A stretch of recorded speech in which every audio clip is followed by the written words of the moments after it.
Hahaha, apa kabar sahabat artikel view? Kali ini saya akan membacakan lanjutan alur cerita kisah CO muda berpura-pura culun.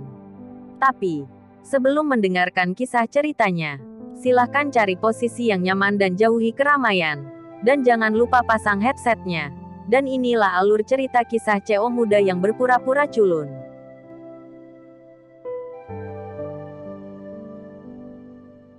Episode 349. Kisah Seo muda yang berpura-pura culun. Jika mereka tidak mengetahui identitas Ariel sebelumnya, mereka akan senang melihat adegan ini. Tetapi sekarang, mengetahui identitas Ariel, perilaku Kaori secara misterius membuat mereka merasa panik. Ini adalah tuan muda dari keluarga Wibowo. Bagaimana dia bisa menarik telinganya? Lina bergegas ke sisi Kaori. Dia berkata, "Kaori, apa yang kamu lakukan? Lepaskan cepat. Dia adalah tuan muda dari keluarga Wibowo." Kaori tidak melepaskan, tetapi tidak menggunakan terlalu banyak kekuatan, dan berkata, "Ada apa dengan tuan muda dari keluarga Wibowo? Bukankah dia suamiku?" Kalimat ini membuat Lina tercengang. Ya, meskipun dia adalah tuan muda dari keluarga Wibowo, dia juga suami Kaori dan menantunya. Pasangan muda ini menggoda dan menggoda. Apa yang dia lakukan dengan mereka? Dia kembali ke sofa dengan senyum di wajahnya. Lina tidak lagi gugup dan takut, dan sangat senang bahwa Ariel telah berubah dari citra sampah menjadi tuan muda keluarga Wibowo. Baginya, ini adalah sesuatu yang layak untuk dipamerkan. Jika para teman itu tahu, mereka tidak perlu takut.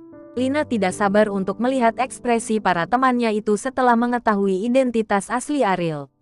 "Apakah kamu tahu ada apa?"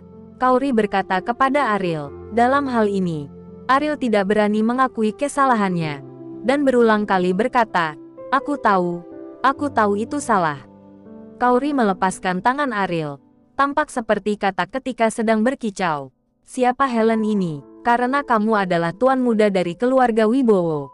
Mengapa dia menargetkanmu?" Kaori bertanya. "Helen juga dari keluarga Wibowo. Tapi dia dari keluarga Wibowo di Amerika Serikat.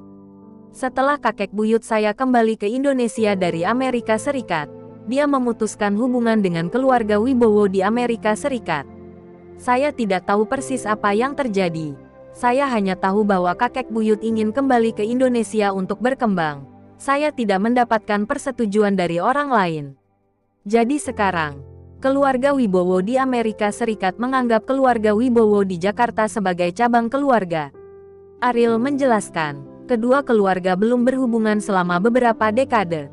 Kali ini, karena beberapa alasan khusus, Helen kembali ke Bandung dan memperlakukan saya dengan alasan yang sangat konyol.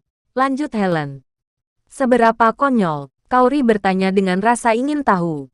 "Ini sangat konyol sehingga saya khawatir kamu tidak akan mempercayainya. Keluarga Wibowo di Amerika Serikat takut saya akan mempermalukan mereka. Jadi mereka ingin saya mengubah nama keluarga saya." Ariel tersenyum pahit. Mata Kaori melebar. Dia tidak percaya bahwa keluarga Wibowo di Amerika Serikat begitu mendominasi, dan mereka ingin menghilangkan hak Ariel untuk menamai keluarga Wibowo. "Apakah itu satu-satunya alasan?" Kaori berkata, "Sulit dipercaya. Tapi itu benar." Ariel berkata, "Ada banyak alasan kakek, tapi sudah puluhan tahun.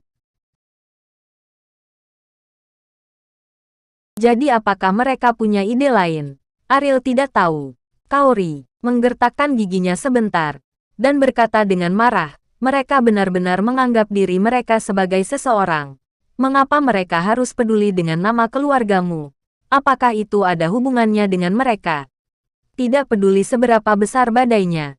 Selama Kaori mendukungnya, Ariel akan memiliki kepercayaan diri untuk melawan semua masalah."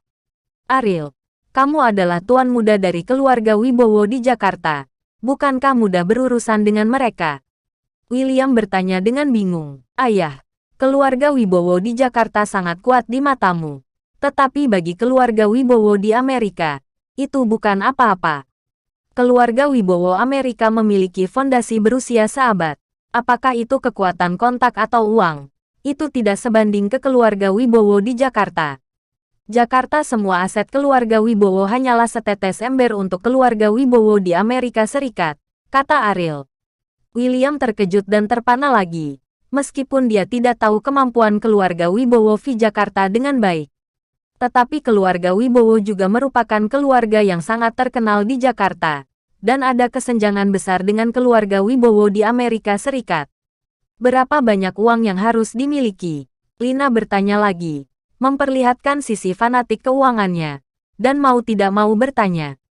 Berapa banyak uang yang mereka miliki? Saya khawatir mereka bahkan tidak tahu, kata Ariel sambil tersenyum masam. Dia selalu berpikir bahwa uang bukanlah hal yang sangat penting. Tetapi sekarang, Ariel menyadari pentingnya uang. Terutama ketika dia ingin menahan beberapa perlawanan. Uang adalah senjata yang paling intuitif dan kuat. Lina menelan ludahnya tanpa sadar. Dia memiliki begitu banyak uang sehingga dia bahkan tidak tahu. Perasaan macam apa ini? Apakah kamu tidak memenuhi syarat untuk berurusan dengan Helen sekarang? Setelah terkejut, Lina mulai mengkhawatirkan dirinya lagi. Pada saat yang sama, dia tiba-tiba merasa bahwa identitas tuan muda keluarga Wibowo bukanlah apa-apa. Lagi pula, tidak diketahui apakah dia bisa terus menjadi tuan muda. Ariel merasakan perubahan emosi Lina dengan sangat jelas. Tetapi selama bertahun-tahun dia telah terbiasa dengan orang seperti apa Lina itu. Jadi dia tidak merasakan banyak perlawanan.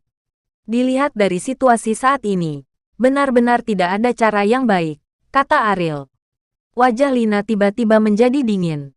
Dia berdiri dan berkata, saya akan kembali ke kamar saya untuk beristirahat dulu. Bu, saya harap Anda dapat merahasiakan identitas saya, dan tidak pernah memberitahu siapapun. Ariel mengingatkan Lina bahwa dia, selain keluarga Wibowo di Amerika Serikat, di Jakarta masih memiliki musuh. Meskipun Ariel tidak tahu apakah pihak lain mengetahui keberadaannya sekarang, tetapi jika dia bisa merahasiakannya, Ariel akan mencoba yang terbaik untuk tidak membiarkannya identitasnya bocor. Jika tidak, tekanan yang akan dia hadapi akan semakin besar. Mampu membuat kakek Ariel menangguhkan kematiannya dan membawa kakeknya pergi diam-diam. Pihak lain sama sekali bukan keluarga sederhana. Belum lihat mukanya. Siapa yang bisa saya ceritakan? Lina berkata dengan nada datar. Aku juga kembali ke kamarku dulu. William mengikutinya ke atas. Kauri berjalan ke sisi Ariel, memegang tangannya dan berkata, jangan akrab dengan mereka.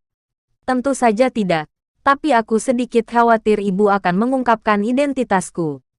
Ariel berkata dengan cemas, apakah itu penting? Kauri bingung. Menurut pendapatnya, dalam situasi ini, Ariel tidak perlu menyembunyikan identitasnya. Dan sebagai tuan muda dari keluarga Wibowo, dia mungkin bisa memberi para pengusaha di Bandung kekuatan pencegah tertentu. Itu akan membuat mereka puas. Ini adalah hal yang baik bahwa saya tidak berani berdiri sejalan dengan Helen terlalu tergesa-gesa. Karena keluarga Wibowo masih memiliki musuh. Begitu mereka mengetahui identitas saya akan menghadapi lebih banyak masalah. Ariel menjelaskan. Mendengar ini, Kauri menjadi gugup. Apapun yang mungkin mengancam Ariel tidak ingin terjadi.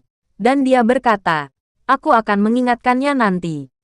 Katakan padanya untuk tidak berbicara omong kosong.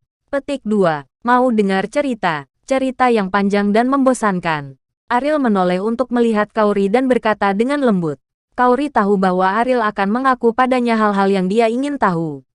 Meskipun dia tidak berharap hari ini datang tiba-tiba, di dalam hati Kauri, dia sudah membuat persiapan untuk ini.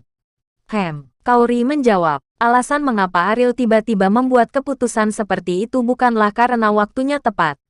Menurut rencana sebelumnya, dia membutuhkan Kauri untuk mengetahui lebih banyak tentang sisi gelap masyarakat sebelum membiarkan Kauri mengetahui hal-hal ini. Karena hanya dengan cara ini, Kauri lebih mudah untuk menerima.